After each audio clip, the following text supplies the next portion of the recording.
Assalamualaikum warahmatullahi wabarakatuh. Selamat malam teman-teman. Apa kabar kalian semua? Semoga tetap dalam keadaan sehat walafiat ya. Dan tentunya dalam lindungan Allah Subhanahu wa taala. Di kesempatan pada malam hari ini aku mau menceritakan sebuah kisah yang mana dialami oleh sebut saja namanya Fatur. Dia ini mengalami kejadian mistis saat menaiki Gunung Slamet pada tahun 2019. Dan dia naik Gunung Slamet ini bersama ketiga temannya. Sebut saja namanya Iqbal, Adlal, dan Hafiz. Mereka berempat ini mau naik ke Gunung Slamet via Bambangan, Kecamatan Purbalingga. Nah, seperti apa sih ceritanya? Ya, silahkan simak cerita ini baik-baik ya. Tentu saja saksikan dan dengarkan sampai akhir video biar kalian tidak salah paham atau salah penafsiran atau menduga-duga seperti apa ceritanya. Oke, langsung saja kita ke videonya. Namun sebelum itu, buat teman-teman yang belum subscribe channel ini, silahkan subscribe channel ini terlebih dahulu. Dan yang suka sama video-video seperti ini, silahkan untuk di like dan dislike aja kalau kalian nggak suka. Oh ya, bantu share juga ya ke teman-teman kalian, ke seluruh sosial media kalian. Nah, buat teman-teman yang punya cerita atau pengalaman horor saat mendaki ataupun saat ngekos atau dimanapun, silahkan teman-teman bisa kirimkan ke email yang udah aku sediain di link deskripsi ya. Dan juga jangan lupa follow Instagram aku, linknya ada di deskripsi. Oke, langsung saja kita ke ceritanya. Sebelum tengah malam, jangan tonton sendirian.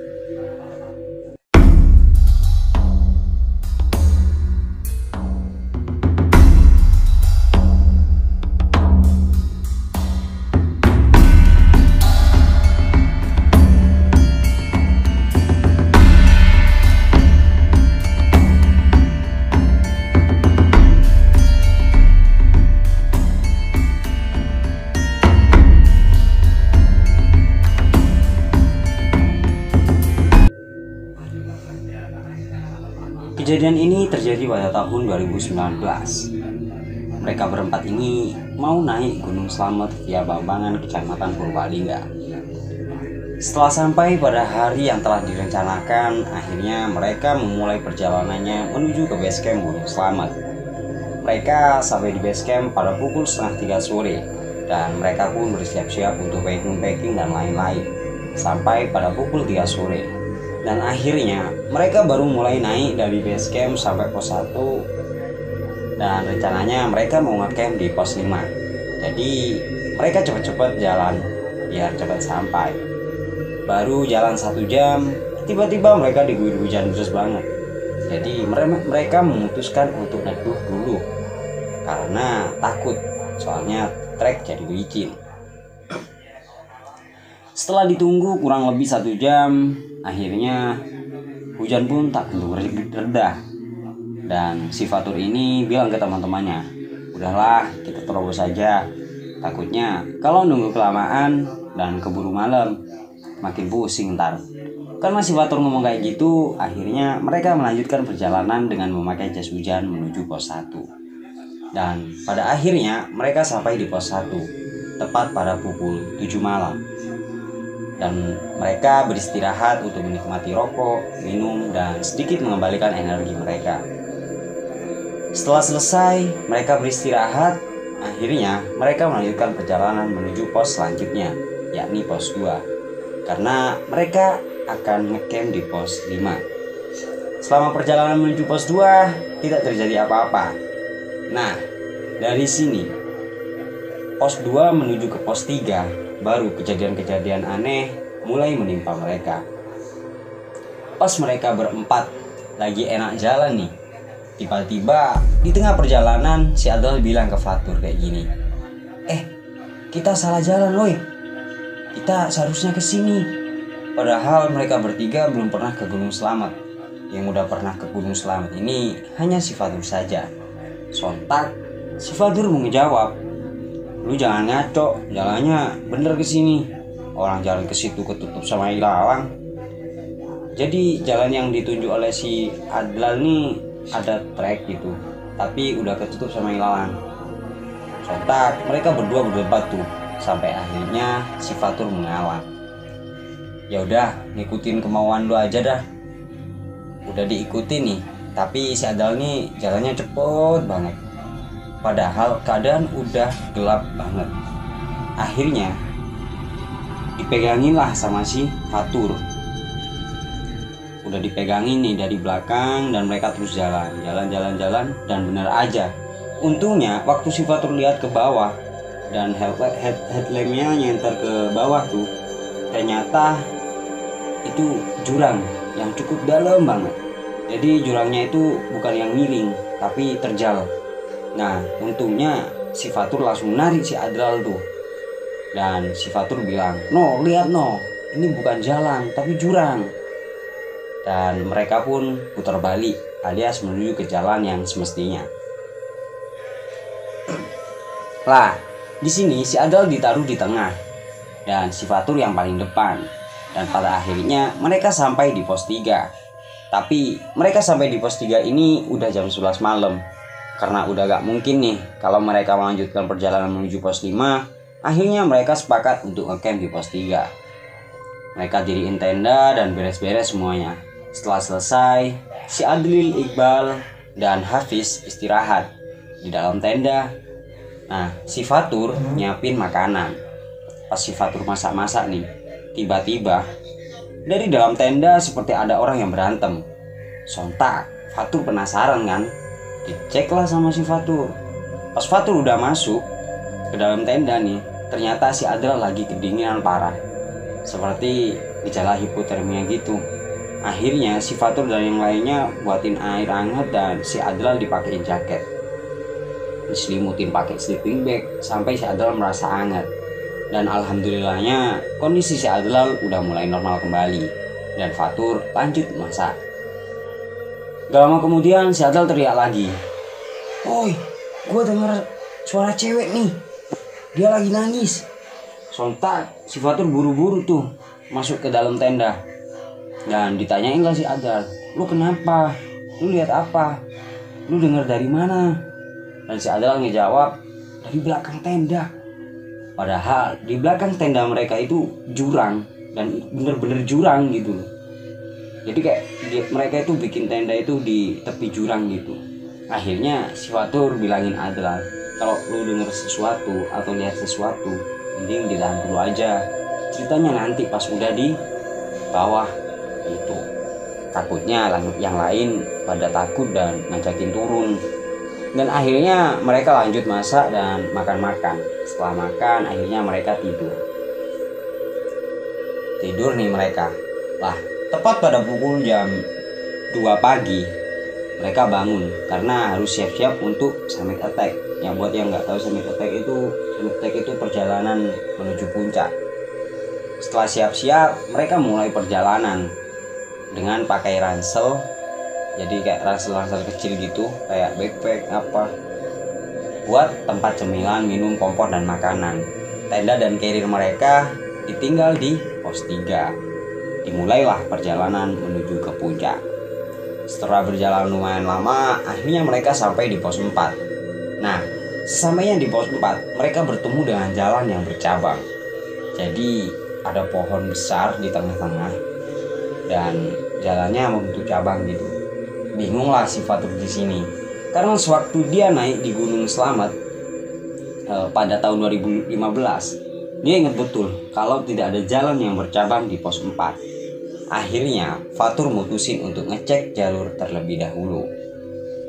"Kalian tunggu sini ya, aku cek dulu jalurnya. Kira-kira yang bener yang mana?" ucap si Fatur ke teman-temannya. Akhirnya si Fatur ngecek dulu tuh pakai headlamp, kira-kira jalur yang mana nih yang lebih botak. Itulah jalur yang sering dilewati oleh para pendaki. Setelah kedua jalur dicek, ternyata sama aja dan si Fatur baliklah ke teman-temannya. "Udah, kita pilih jalur yang kiri aja, sepertinya sama aja jalurnya." Kalian ingat kan kalau aku bilang ada pohon besar di tengah-tengah tadi? Di tengah-tengah jalur itu ada pohon besar dan itu pohon itu yang misahin jalur kiri dan jalur kanan. Nah, Pas mereka lanjutin perjalanan, jalan. Nah, si Fatur ini lihat ke atas pohon. Entah kenapa tiba-tiba itu kayak ada yang menarik pandangan si Fatur gitu. Nah, ketika si Fatur lihat ke atas pohon dan headlampnya nyorot ke atas, pas lagi lihat gitu, si Fatur ngelihat ada sosok wanita lagi duduk di batang pohon besar itu dan ngeliatin mereka berempat. Nah, kalau posisiku lagi berada di posisi Fatur, pasti gue langsung teriak dan ngajak turun tuh. Lah, tapi hebatnya si Fatur ini gak ngomong apa-apa. Fatur itu diem doang, biar teman-temannya gak panik. Oke, mereka kan ngambil jalur sebelah kiri nih. Ternyata di depan itu jalurnya jadi satu lagi. Jadi gak masalah mau lewat jalur kanan ataupun jalur kiri. Lanjutlah mereka berjalan. Dan akhirnya sampailah mereka di pos 9. Lanjut jalan, akhirnya mereka sampai di pos 9 yang biasa disebut sebagai pos pelawangan. Nah, mereka sampai kira-kira pukul 6 pagi. Di perjalanan ini lancar-lancar aja. Di sini mereka istirahat dan foto-foto dulu karena pemandangan di pos 9 ini udah cukup bagus juga. Dan akhirnya si Fatur bilang nih, gua naik dulu ya, boleh nggak? Kalian foto-foto aja lah dulu, palingan bentar doang kan, nanti kalian nyusul dan gua agak cepet-cepet kok jalannya, nanti gua tunggu di jalan. Ya udah, lu jalan aja, kata teman-temannya. Kita mau foto-foto dulu. Tidak lama Fatur jalan, Fatur bertemu dengan jalan bercabang lagi. Dan si Fatur ini lupa, perasaan gak ada nih jalan misah. Dan seingat si Fatur, jalan menuju puncak dari pos 9 ini cuma satu jalur aja. Bingunglah dia di sini. Pas si Fatur lagi mikir kira-kira jalan kiri atau jalan kanan, tiba-tiba dari belakang Fatur ada orang yang lewatin si Fatur dan anehnya orang itu gak negor sama sekali. Jadi kayak lewatin si Fatur begitu aja. Dan si pendaki ini jalan terus ke arah kanan. Biasanya kan kalau pendaki itu bertemu gitu, kalau ada pendaki lain gitu pas kita lagi papasan itu saling tegur sapa gitu. Lah ini enggak.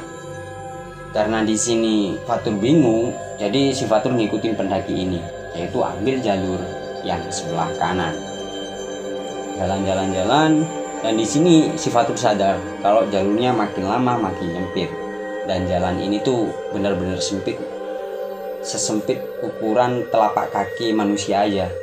Dan anehnya lagi, ini jalur langsung menuju ke jurang dan di sisi kirinya Fatur ini tebing yang lumayan tinggi.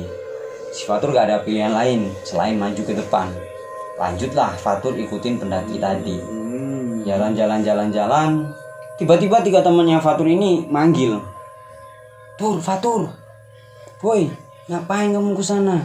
Jalannya kan ke sini. Nah, di sini sontak Fatur tersadar gitu, karena dipanggil sama teman-temannya tadi. Dan Fatur itu masih bengong, karena dia gak nyangka gitu, ngapain dia ke arah sana gitu. Jadi jalur yang dilewatin Fatur tuh masih kelihatan dari pos 9. Ya memang agak jauh, tapi bisa dari pos 9 itu masih kelihatan kemana Fatur jalan, karena benar-benar gak ada yang ngalangin. Akhirnya teman-teman Fatur nyuruh buat Fatur balik ke pos 9 karena si Adlal kambuh lagi. Akhirnya turunlah si Fatur, dan yang bikin Fatur kaget adalah dia udah gak bisa lihat pendaki yang dia ikutin tadi. Jadi kayak hilang gitu tuh pendakinya. Sampainya di pos 9, si Fatur ngeliat kondisi Adlal, dan ternyata si Adlal ini udah benar-benar kedinginan parah dan lebih parah dari sebelumnya. Di sini akhirnya si Fatur dan teman-temannya itu bikin air hangat dan dobelin jaketnya si Adlal. Tapi Adlal gak mau. Malah Adlal bilang, udahlah, tinggalin gua di sini. Gua pengen mati di sini aja. Berkali-kali Adlal bilang seperti itu. Tapi teman-temannya terus ngebujuk Adlal biar mau minum air hangat. Dibujuk, akhirnya mau. Dan keadaan si Adlal udah mulai normal kembali. Lalu si Fatur ngomong ke teman-temannya, ini kita mau lanjut ke puncak, apa nggak sebaiknya kita balik aja? Gua ngerasa ini udah ada yang nggak beres. Gua tahu kalian belum pernah naik gunung dan ini pertama kalinya kalian naik gunung. Tapi kalau kita lanjutin takutnya nanti bakalan makin parah nih. Ya udah, setelah dipertimbangkan ABCDEFG-nya, akhirnya ketiga temannya si Fatur sepakat untuk balik turun. Tapi mereka santai-santai dulu nih di pos 9. Sampai akhirnya si Fatur lihat jam dan ternyata mereka udah kelamaan karena udah jam 12 siang. Rencananya mereka ya cuman 1-2 jam aja. Akhirnya beres-beres lah mereka semua dan turun mereka semua.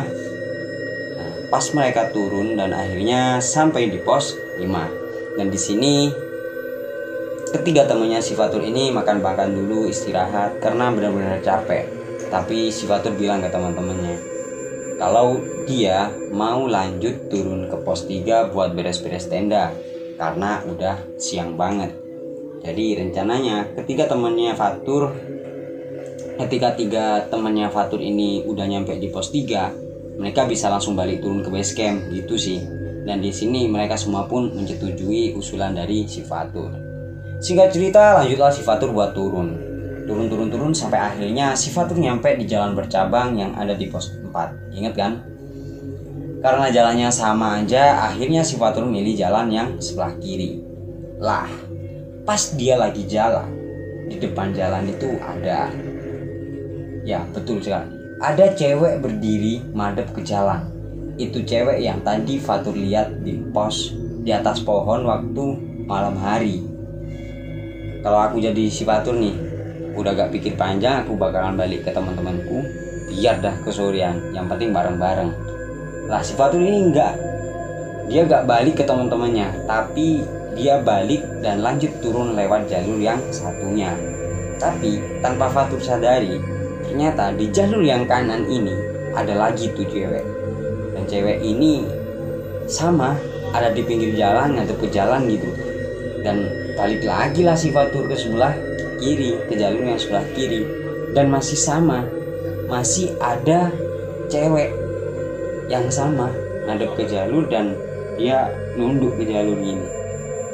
Dan di sini si Fatur mutusin buat nerobos, karena kalau masih kayak gini, entah pilih kanan ataupun kiri, bakalan kayak gini terus gitu loh, dan nggak bakal nyampe juga dia.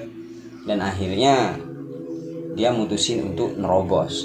Setelah diterobos tuh kan, sambil dia gak lihat kanan kiri, cuma nunduk aja kayak nyuekin si cewek ini, lanjutlah si Fatur jalan, akhirnya pos 4 sudah terlewati. Jalan, dan selama 2 jam akhirnya si Fatur nyampe di pos 3. Jadi perjalanan dari pos 4 sampai ke pos 3 tuh makan waktu 2 jam, dan itu cukup lama banget.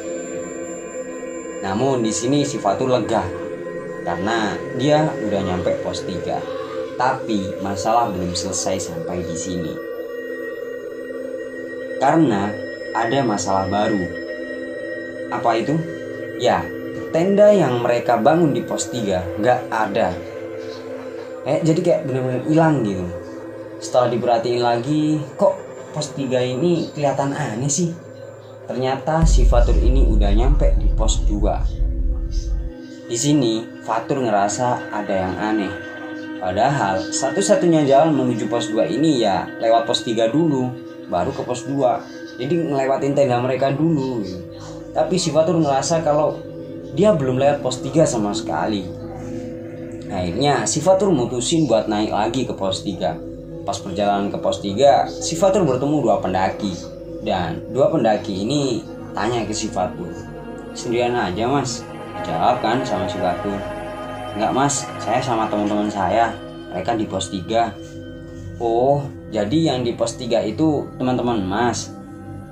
Tadi dicariin." Akhirnya si Fatur pamitan dan buru-buru menuju ke pos 3. Dan Fatur ini ngerasa cepet banget, cuma setengah jam aja dia udah nyampe di pos 3. Dari pos 2 ke pos 3 ini cuma setengah jam gitu. Ya mungkin karena si Fatur ini kayak keburu gitu. Wah, aku udah ditungguin nih, kasihan mereka. Setelah sampai di pos 3 akhirnya beres-beres tuh. Ditanyain sih sebenarnya satpamnya, kamu dari mana aja Fatur? Kok katanya tadi mau beresin tenda, ini kok belum gitu. Cuman ya si Fatur bilang tadi kencing lah. Setelah si Fatur makan karena udah kesorean, akhirnya mereka siap-siap buat turun. Jadi udah pada pakai headlamp biar ada penerangan saat udah gelap.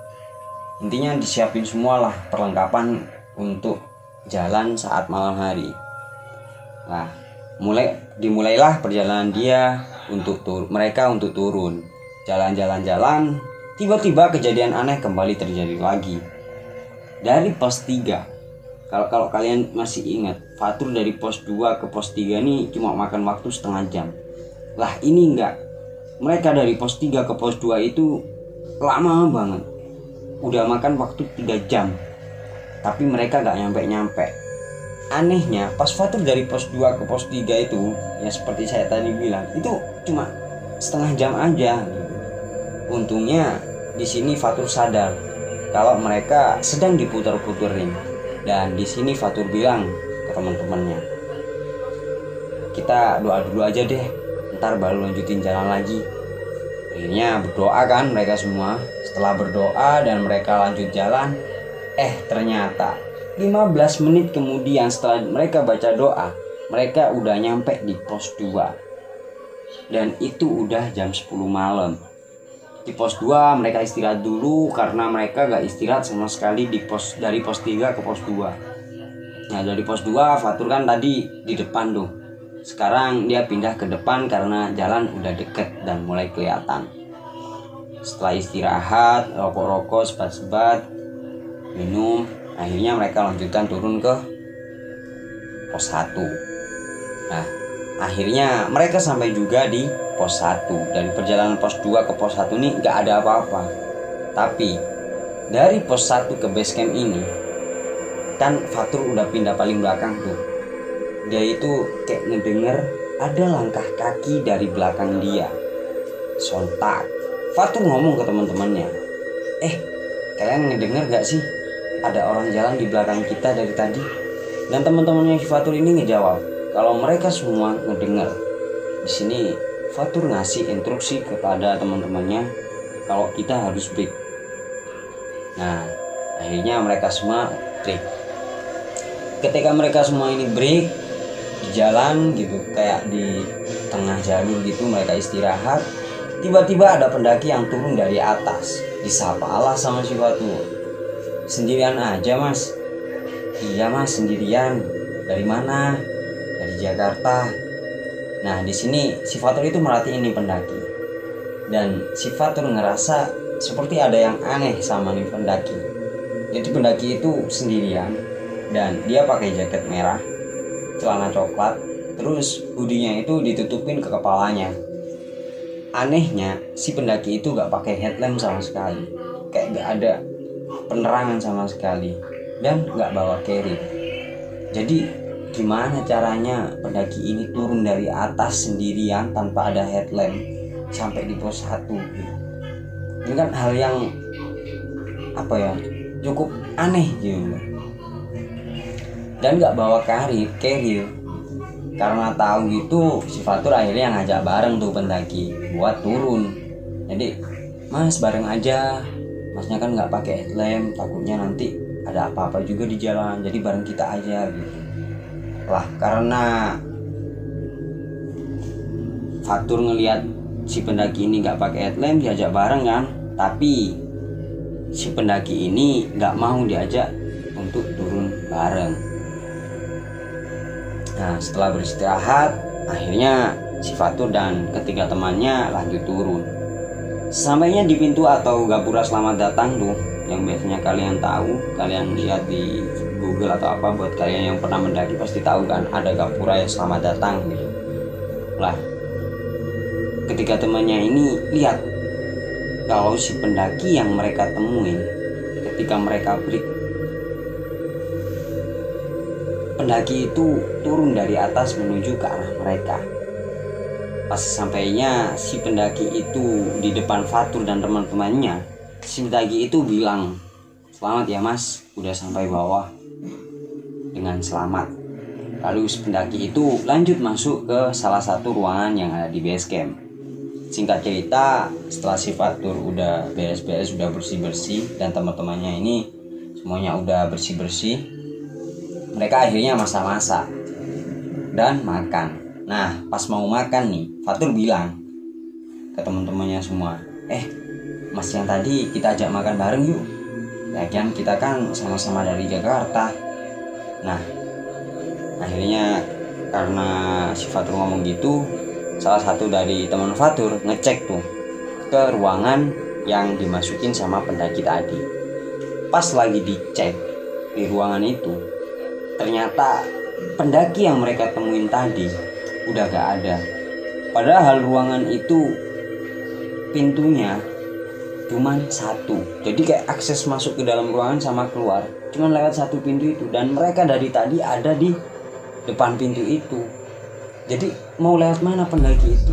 Dan disinilah mereka kayak, buset, ini bukan pendaki, bukan manusia gitu. Di pagi harinya diceritakanlah semua hal-hal yang mereka alami kepada orang-orang base camp. Dan ternyata benar aja, bahasanya pendaki itu bukanlah manusia, melainkan pendaki yang pernah hilang di Gunung Slamet. Nah, bagaimana nih teman-teman? Kira-kira cerita ini cukup menyeramkan, menegangkan, atau sudah memberi pengalaman baik kepada teman-teman nih? Ya, semoga saja dari cerita ini teman-teman bisa mengambil makna dan kesimpulannya seperti apa. Nah, buat teman-teman yang punya cerita-cerita horor seperti ini atau pengalaman-pengalaman mistis seperti ini, silakan kirimkan ke email yang udah aku sediain di kolom deskripsi ya. Buat teman-teman yang belum subscribe, silakan subscribe terlebih dahulu dan like video ini kalau teman-teman suka sama cerita ini, dan dislike kalau teman-teman gak suka, serta share ke teman-teman kalian dan ke semua sosial media kalian. Askal Maulidi pamit undur diri. Assalamualaikum warahmatullahi wabarakatuh. Sebelum tengah malam, jangan tonton sendirian.